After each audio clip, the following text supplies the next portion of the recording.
Narito na ang balitang tumasino. Matapos ang 10 sunod-sunod na finals appearances ng UST sa Shakey's V-League, hindi pinalad ang Lady Spikers ngayong taon na makaabot sa championship game sa kauna-unahang pagkakataon.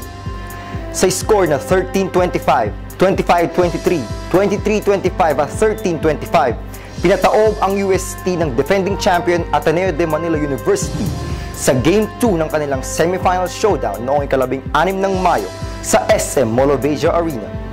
Hindi naging sapat ang pinagsamang 24 points sina Micah Ortiz at Carmela Tunay upang mapigilan ang pamamayagpag ng Lady Eagles na pinangunahan ni Thai Import Jeng Bowli.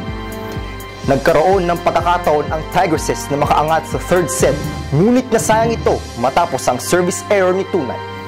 Makakaharap ng UST para sa ikatlong pwesto ang matatalo sa laban ng National University at Adamson University.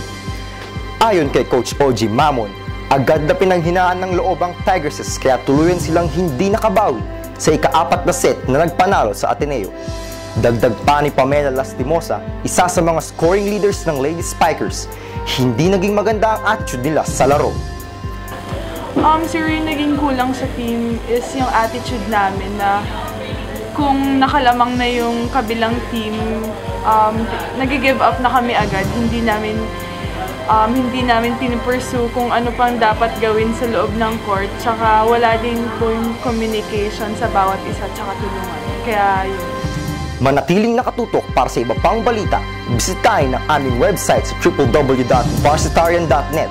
I-like kami sa Facebook, sundan kami sa Twitter, Tumblr at panoorin kami sa YouTube. Ito po si Paul Lintag para sa B Exclusives Update.